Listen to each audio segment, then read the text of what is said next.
In 1992, I was a young lawyer.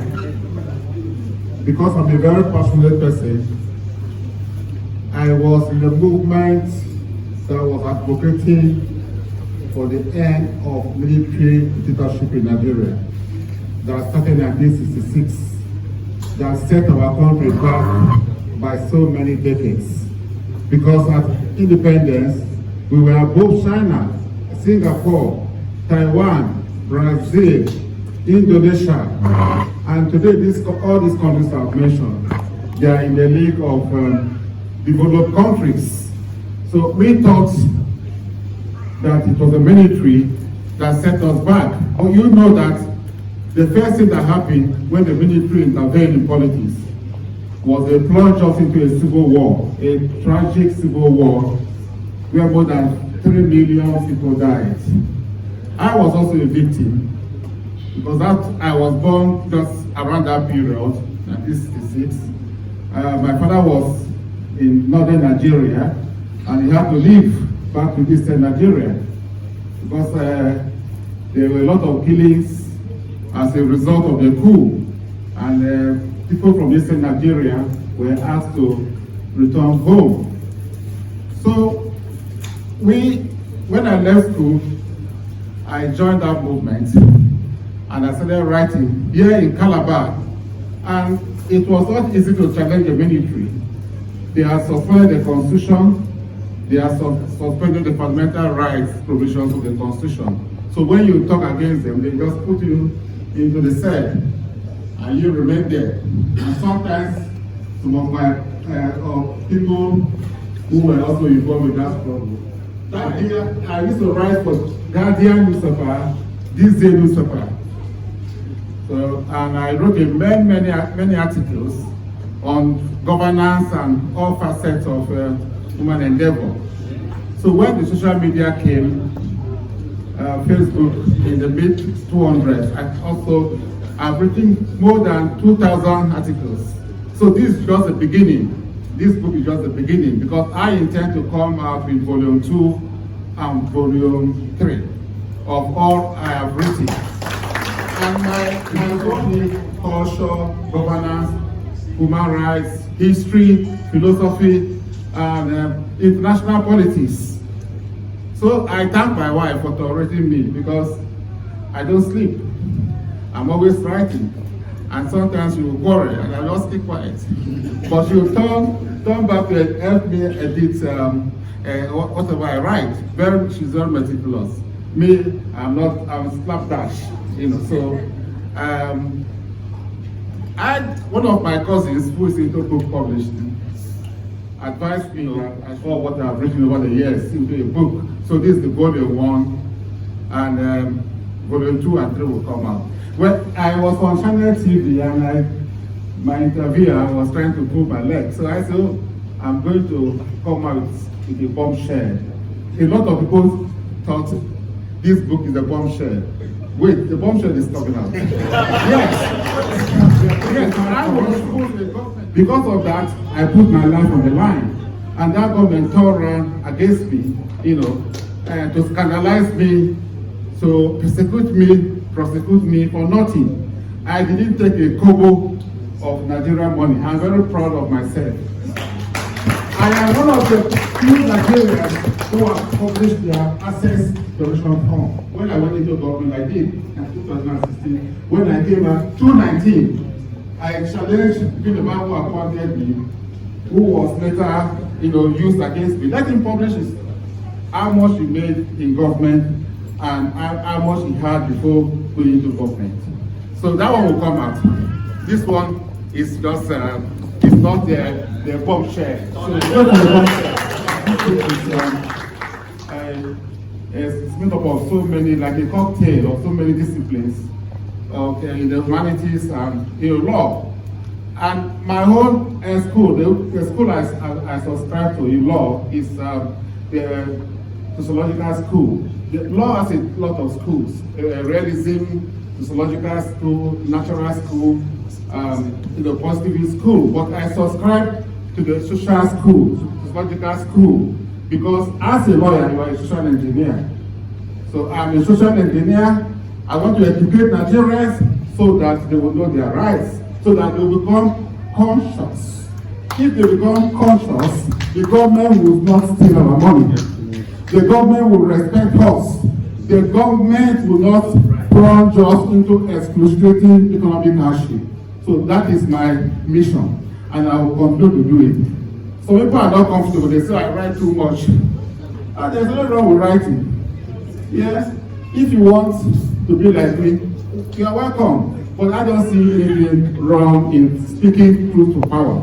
We have to do that so the government and the followers will work together, and this country will develop. This country is scandalous that this country is so underdeveloped. This country that has a lot of potentials. I'm not a Pan-Africanist. I am not happy with what the Europeans did. The Europeans always try to give the impression that Africans are uncivilized. It is not true. This is the cradle of humanity, Africa. Africa had lived for about 300,000 years. Europe is just 45 years, and they used to come to Africa to study. All the Greek philosophers used to come to ancient Kemet. Kemet is ancient Egypt. They were black people like us. All of us are descendants, because I can trace the Okoi people, I can trace the Ejegan people, so, that history. So, that is it. So, no European, no white man will come and say, look, they are ahead of us. But, as every civilization, there shall come a time when you will decline. We will get there.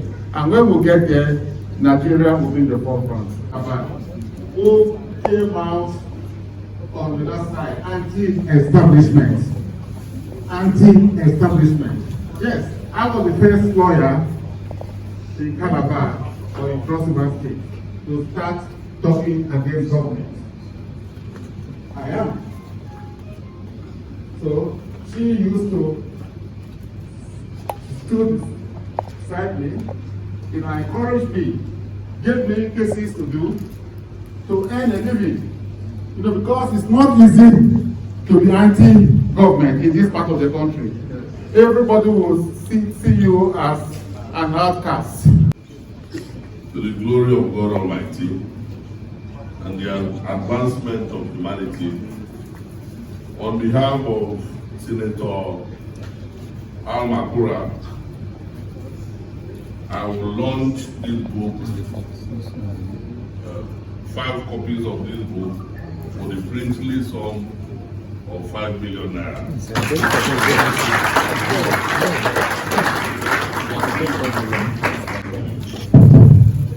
Well, no, not back to me. Professor Waleno, in the hierarchy of this state, will not be equated with the life of Tim Higgins. Here are the men behind the scene. If you don't know him, they know him now. He shakes everything around. There is one man who likes to act like this.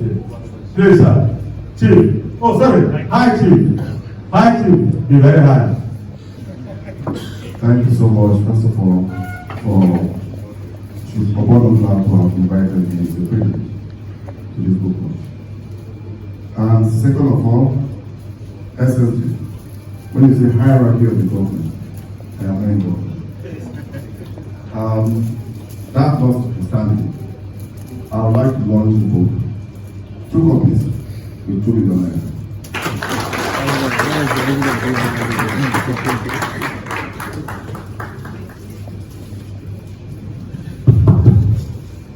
The party. I want to say on behalf of the party, the national chairman, we are thoroughly behind it. So what I'm going to say, please, should not shock you. Because we are going to launch with a very small amount that we need the books very plenty. Because the entire school is 37 and we want to give 1 to each of the chapter 7. APC, they have not really progressed. A call to make a contribution, 500,000 naira, will be very powerful. Concurrent the fact that when Chief Okoi Obono-Obla was in APC, almost everybody today in APC was in another party. isn't it? Yes. He remains a grandfather. Yes. He remains a father. Yes. He remained hungry. Yes. He remained in the trenches. He was suffering. He was being castigated. He was given names. He suffered and helped, and we came. When we came, we took all the clubs. Today is the day for the party to reward Chief Okoi Obono-Obla. Yes. Because without him, there was no equity in the party. Yes. And therefore, I asked the governor today on this occasion, I said the party cannot party enough. Yes. The party, hello? Hello? We are asking to go back and tell the party and all the chapter chairmen that without Chief Okoi Obono-Obla, they will not be where they are. Yes. And therefore, they should go and come back with 2 hands. Hello? Today, teachers don't have money. And I see Professor Eyon laughing hysterically. Well, I will donate with a sum of 500,000 naira. For this wonderful. Like you said, he's a very great man. Both for the state, the nation, and even for the account of the people. You may hate him, you may like him. That is not a factor in his life. The man is a tiger in his own self. The great thing is that he is going to say what he wants to say. It doesn't matter who's asking. I am here to honor you. Okoi Obono-Obla is Okoi Obono-Obla. It is unique, and I've heard the book review, and I'm amazed by the intellectual sagacity displayed, covering the entire latitude of our Nigerian landscape. And it's quite interesting. You know, I and my very senior brother here were just chatting over it. If I didn't hear the matrilineal part of it in that book, then I would think that the book was incomplete. And if you've listened to Okoi Obono-Obla, you would see that this is just an aspect of his repository. Thank you for putting this in the sands of time. With the description given about Okoi Obono-Obla, I want to say the young and grown Okoi is growing, and is growing from the state to the federal, and from what has been said about you, there is indication that he will soon be internationalized.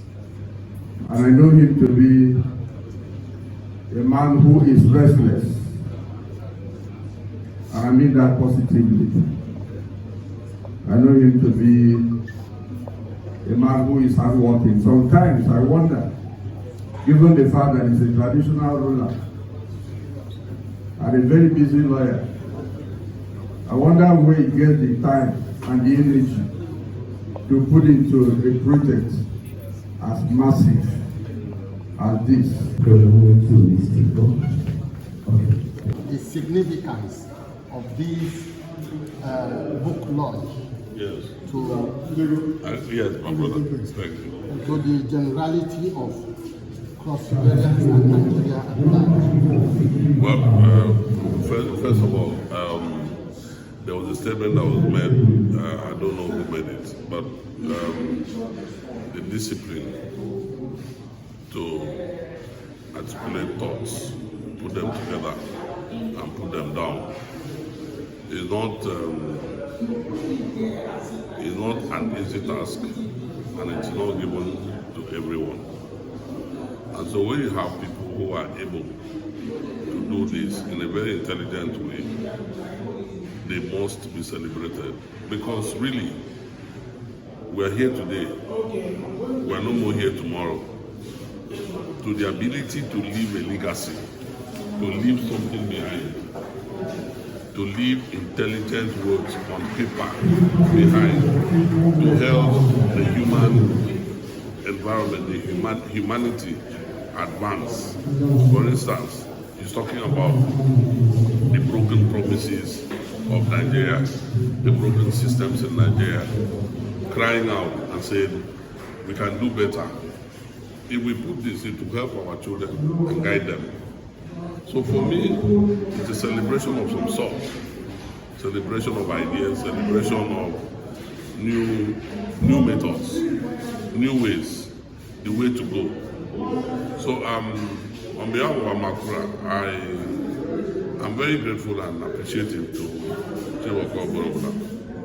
He would have had these thoughts and he would have not had the discipline and the grace to put it on paper. Movement for good governance. The movement for good governance is a pro-political group. And we have our leanings almost always on Okoi Obono-Obla. We are also a very strong support group to sweet praise.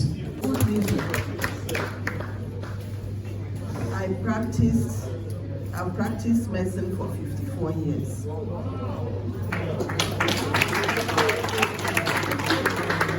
I'm 80 years old. And I am a pensioner. I want to tell you that Okoi Obono-Obla is a wonderful person. He's somebody you can rely on. In my days of active practice, no more practicing, he stood by me when I had cases with retainers who would not pay, who would discriminate against some of their workers and all that. He defended me in all those cases without asking for money. Money there was never an issue. You go to him and say, oh God, this is it, and he is there for you, and he will support you to the end. The wife, the same thing. I remember once he was not able to attend, he traveled. His wife stood in a case of an Indian firm that discriminated between the Nigerian workers and the Indian workers. They wanted me to disclose the diagnosis of the patients, and I said, over my head. The wife stepped in. So what was said about who was it who said the deputy governor is true.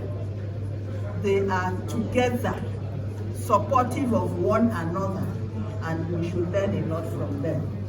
Thank him for all he has done. Glory Idile.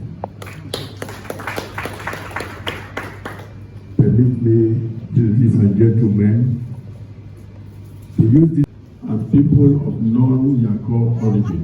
We welcome you here. I must say I'm very sorry coming late. In fact, I left my hospital bed to attend this particular function. If you could check, you can see. They said I should not leave. I said if I don't come here, I won't be myself. I had to sign for my dress. I got myself here. Chief, we want to thank you for always playing the fatherly role to so many of us. I call you Daddy because you're an outstanding person, and one person your whole nation should never joke with. We love you so much, and we will continue to love you. On behalf of myself and the Yako One people I represent, we are doing our book launch with a sum of 5 million naira. Thank you. As one person that every Nigerian should respect. I have not met him one-on-one, and even as I stand here, he might not also know me one-on-one. But from childhood, I grew up to hear this name, and this name have rang bell across the Econ nation.